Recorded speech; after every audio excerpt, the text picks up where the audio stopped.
Salut à tous, c'est BizBiz. Alors aujourd'hui l'épisode 629 du Zap Image. Comme d'habitude, je vous mets des images de foot, d'actualité ou des images anciennes. On en parle un peu et c'est parti. Donc avant de commencer les gars, n'hésitez pas à aller jeter un petit coup d'œil à la chaîne de mon frère Robinho. Elle sera en première ligne de description car aujourd'hui il sort à son Azedi. Donc c'est à peu près la même chose que moi, voilà, que je vous sors tous les jours. Et il fait son épisode 300 aujourd'hui. Donc n'hésitez pas à aller vous abonner pour ceux qui veulent encore plus d'actualité de foot. Donc nous on va commencer avec la Ligue 1 comme tous les lundis. On va commencer par les résultats de cette 15e journée de Ligue 1. Donc regardez les principaux résultats. Donc on peut voir que Lille et Lyon samedi ont fait 2 partout. Donc là ça arrange aucune, on peut dire, des deux équipes. Sinon on peut voir hier soir aussi le PSG a concédé, on peut dire, le match nul à Bordeaux. Donc voilà, c'est Bordeaux qui a accroché la première fois cette année bien sûr le PSG après 15 victoires quand même d'affilée pour le Paris Saint-Germain. Sinon on peut voir que Monaco qui menait 1-0 contre Montpellier samedi soir s'est incliné 2-1 bien sûr contre l'équipe voilà, du sud de la France et Montpellier bien sûr toujours deuxième au classement parce qu'on peut voir le classement voilà, de cette Ligue 1. Donc toujours PSG 43 points, donc même s'ils ont perdu 2 points hier, bien sûr ils seront champions de France cette année. Donc Montpellier deuxième et Lyon, Lille et Marseille. Donc Marseille aussi ont fait match nul, donc eux aussi n'ont pas avancé. Donc ouais, ils ont tous pris bien sûr un seul point. Ensuite, on continue avec la Ligue 1, donc officiel, le PSG est sacré champion d'automne. Donc voilà, maintenant c'est officiel, le Paris Saint-Germain avec leur match nul hier. Donc aucune équipe peut les rattraper avant la trêve, on peut dire, de Noël. Donc même s'ils perdent tout, et Montpellier, la deuxième équipe, gagne tout. Donc le PSG sera toujours devant. Donc voilà, le PSG sacré champion d'automne et bien sûr ils seront champions de France dans quelques mois. Et pour finir avec le PSG, une mauvaise nouvelle hier. Donc on peut voir que Neymar souffre à nouveau de l'adducteur droit. Il va passer des examens aujourd'hui pour évaluer la gravité de sa blessure et savoir combien de temps il sera indisponible. Neymar qui est sorti en cours de match encore une fois à cause voilà, de son adducteur. Donc il était déjà sorti il y a à peu près 2 semaines lors du match voilà, de son équipe nationale contre le Cameroun. Et voilà, ça l'a encore gêné hier aux adducteurs Neymar. Donc il est sorti en cours de match. Donc on ne sait toujours pas pendant combien de temps il sera indisponible. Et pour terminer avec la Ligue 1, regardez les meilleurs buteurs de Ligue 1 cette saison. Donc le premier c'est Kylian Mbappé, 12. Avant il était à 11 hier, il a inscrit un but. Donc maintenant c'est lui le meilleur buteur tout seul de cette Ligue 1 devant Salah et Neymar. Ensuite on quitte la France, on va aller en Angleterre. On va commencer avec un énorme match hier. C'était Arsenal qui jouait contre Tottenham. Donc c'était le derby du nord de Londres. Donc c'est Arsenal qui est sorti vainqueur de ce match. Donc ils se sont imposés quand même 4-2. Un doublé de Pierre-Emerick Aubameyang, un but de Lacazette contre un but de Dier et Harry Kane sur penalty. Il y a aussi Torreira, un jeune joueur d'Arsenal qui a marqué en toute fin de match. Donc belle victoire de Arsenal. Donc on continue avec eux. Donc quel match parce que regardez le scénario du match. Donc Arsenal gagnait 1-0 dans à 34e minute, ils perdaient 2-1 quand même à domicile et après voilà, ils ont marqué beaucoup de buts parce qu'ils sont imposés 4-2 à la 77e minute. Après ils ont réussi à garder ce score. Donc très beau match et très belle victoire des Gunners.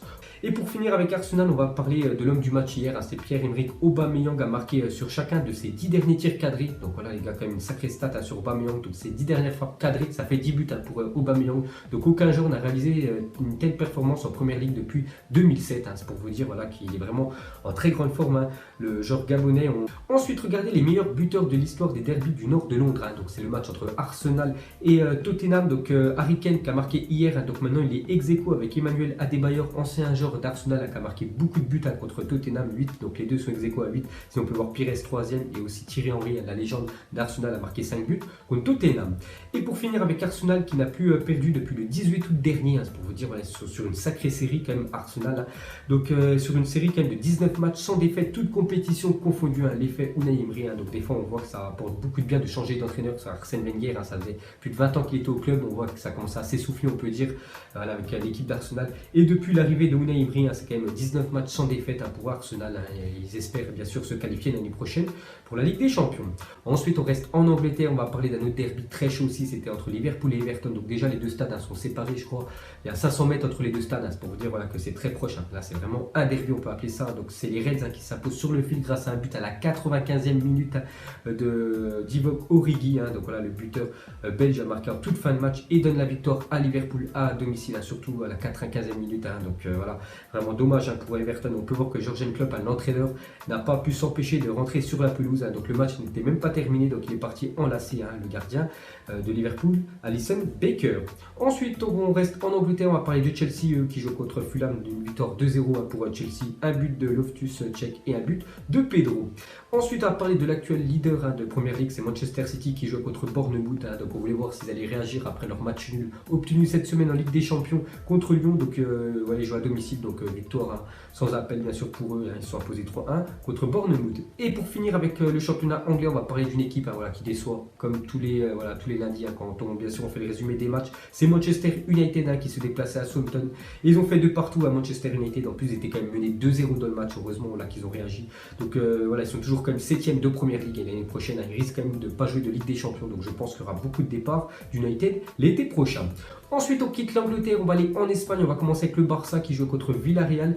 Et ils sont imposés 2-0, le FC de Barcelone. Donc, grâce à des buts signés de Piqué et Alena. Donc, Alena, je ne sais pas si c'est un but contre Socan ou un joueur du Barça. Bref, on sait juste qu'ils ont gagné 2-0 le FC de Barcelone. Donc, qui conforte leur première place au classement.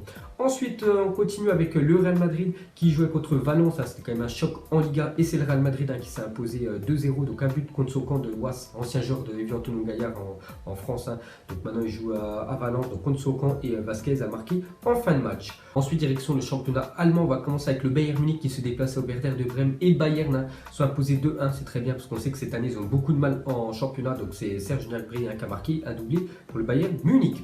Ensuite, on va parler de l'actuel leader du championnat allemand, c'est le Borussia Dortmund qui joue contre Fribourg. Et encore une victoire pour Dortmund qui consolide, on peut dire, leur place d'actuel leader du championnat. Donc 2-0, un but de Marco Reus, un but de Alcacer. Donc déjà, on peut voir que Marco Reus a inscrit son 13e but cette année en Bundesliga, ce record sur une année. Donc voilà, c'est la première fois depuis les pros que Marco Reus marque autant de buts sur une année civile en championnat. Donc grosse performance pour lui. Et on va finir avec Paco Alcacer à domicile en Bundesliga cette saison. C'est 5 matchs, 6 buts. Parce que hier il a encore marqué quand même Paco Alcacer qui a marqué le 2e but du Borussia Dortmund. Il a été une fois de plus un remplaçant et il a marqué quelques minutes après son entrée. Et pour finir avec le championnat allemand, on va parler de Robben confirme qu'il dispute sa dernière saison sous les couleurs du Bayern Munich. Donc l'année prochaine c'est sûr, Robben quittera le club du Bayern Munich pour je sais pas, jouer dans un autre club européen ou pourquoi pas partir bien sûr aux États-Unis ou en Chine, j'en sais rien, pour l'argent. Donc voilà, c'est sa dernière saison au Bayern. On peut voir aussi que Uli Hoeneß, donc le président du Bayern Munich, il a dit Robben et Ribéry c'est très probablement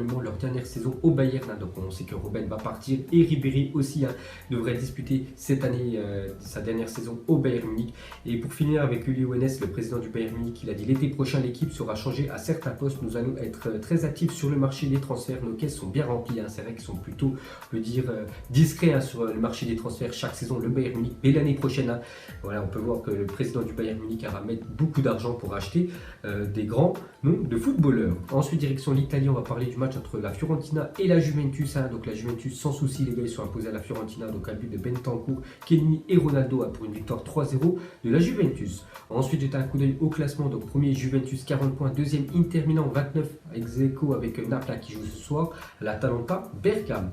Ensuite, regardez les meilleurs buteurs cette saison en Serie A. Donc on peut voir que Cristiano Ronaldo a fait son retard sur Piatek qui marque plus trop avec le Renoir. Lui, il a fait vraiment un départ canon, il marquait beaucoup de buts lors des premières journées du championnat et depuis il ne marque plus trop l'attaquant polonais. Donc Cristiano Ronaldo, lui qui avait débuté on peut dire moyennement et depuis il marque quasiment à tous les matchs. Donc maintenant il est ex-aequo avec Piatek en tête des classements des meilleurs buteurs de Serie A. Ensuite, on continue avec Ronaldo est devenu aujourd'hui le premier joueur de la Juventus à marquer 10 buts après seulement 14 journées de Serie A depuis John Charles en 1957-1958. Donc voilà, ça faisait plus de 70 ans qu'aucun joueur de la Juventus avait marqué déjà 10 buts après 14 journées de Serie A. Et Cristiano Ronaldo, un nouvel recrue, l'a fait cette année. Ensuite, on clôture le débrief de tous les championnats et on va parler de l'événement du jour. Bien sûr, c'est la remise du Ballon d'Or. Donc ça sera ce soir à 21h que sera dévoilé le nom du futur Ballon d'Or 2018. Donc déjà on peut voir que la une du journal Marca, donc ils ont fait la une par rapport à ce Ballon d'Or. Donc ils ont dit pour Marca c'est Modric le Ballon d'Or 2018. Donc le verdict sera ce soir bien sûr à 21h. Je vous ferai sûrement une vidéo, un petit débrief sur le Ballon d'Or en compagnie de mon frère que je sortirai dans la soirée, je sais pas, aux alentours des 23h ce soir. Donc regardez quand même le Ballon d'Or depuis 10 ans. Donc on peut voir que c'était soit Ronaldo ou Lionel Messi. Donc ils en ont remporté quand même 5 chacun. Et normalement cette année ça devrait être ni Ronaldo ni Lionel Messi qui devrait remporter quand même ce Ballon d'Or. Donc ce serait quand même la fin d'une ère pour ces deux énormes bien sûr joueurs de football. On continue avec CR7. Donc selon Sky Sport, Cristiano Ronaldo ne se rendra pas à la cérémonie de remise du Ballon d'Or. Le média transalpin indique également qu'Antoine Griezmann n'est pas sûr de s'y rendre non plus. Donc on peut voir déjà que Ronaldo, il sait que normalement bien sûr, si on suit la logique, il ne sera pas Ballon d'Or, donc il n'ira pas à la cérémonie du Ballon d'Or. Il avait fait la même chose avec le trophée The Best, et il savait que c'était Luka Modric qui avait obtenu ce trophée, donc il ne s'était pas rendu à la cérémonie. Donc Ronaldo et Griezmann ne devraient pas aller, bien sûr, à la cérémonie du Ballon d'Or. Et pour finir avec le Ballon d'Or, une déclaration d'Infantino, il a dit: on pourrait donner le Ballon d'Or à la moitié de l'équipe de France pour ce qu'ils ont réalisé pendant le mondial. Donc Infantino, pour ceux qui ne le connaissent pas, c'est le président de la FIFA, donc voilà, un grand nom bien sûr dans le football. Donc pour lui, bien sûr, c'est un Français qui devrait remporter le Ballon d'Or, mais bon, on a vu que voilà, pratiquement tous les journaux disent bien sûr que c'est Modric qui devrait le remporter. Ensuite, à parler rapidement de l'équipe de France, donc officiel déjà le groupe de la France pour l'Euro 2020. Donc on a hérité de l'Islande, de la Turquie, de l'Albanie, Moldavie et Andorre. Donc les deux premiers de chaque groupe, des 6 groupes, seront qualifiés directement pour l'Euro 2020. Ensuite, le programme des Bleus pour se qualifier. Donc le premier match sera un déplacement en Moldavie le 22 mars prochain. Donc il n'y aura que des matchs bien sûr sur cette année 2019 pour terminer avec un déplacement en Albanie le 17 novembre prochain. Ensuite, le tirage au sort complet des éliminatoires de l'Euro 2020. Donc les gars, regardez tous les groupes. Donc je vous ferai peut-être une vidéo les gars pour vous dire chaque groupe pour moi et mon frère bien sûr qui sortira des groupes. Donc vous pouvez voir tous les groupes, on en reparlera bien sûr sur une vidéo spécifique dessus. Et pour finir avec l'Euro, donc pour la première fois l'Euro 2020 se disputera à travers 12 villes dans toute l'Europe sauf Bakou. Donc Bakou, je crois c'est une ville l'Azerbaïdjan, mais il y aura des matchs de l'Euro 2020. Donc regardez, toutes ces villes-là accueilleront un ou plusieurs matchs voilà, de cette compétition qui aura lieu dans 2 ans. Donc voilà, c'est la première fois qu'on peut dire l'Euro se disputera dans toute l'Europe. Et pour finir ce Zappy Match, donc une question très simple. Donc pour vous, qui mérite de remporter le Ballon d'Or? Donc vous mettrez tout ça en commentaire. Et bien sûr, le verdict officiel sera ce soir à 21h. Donc voilà les gars, la fin de Zappy Match 629. Donc si ça vous a plu, un petit like et je vous ferai l'épisode 630 demain. Donc moi je vous laisse et je vous dis à la prochaine comme d'habitude. Ciao à tous. Donc on l'a maquillé avec des mensonges. Et que son âme est moche, plus qu'à la maquiller avec des mensonges. Je sais pas ce qui se passe dans ma tête. Parfois, je voudrais sauver la terre. Parfois, je voudrais la voir brûler. Ça va pas trop, je roule en terre. Trop de haine pour 9 mètres carrés. Tristesse, faut pas.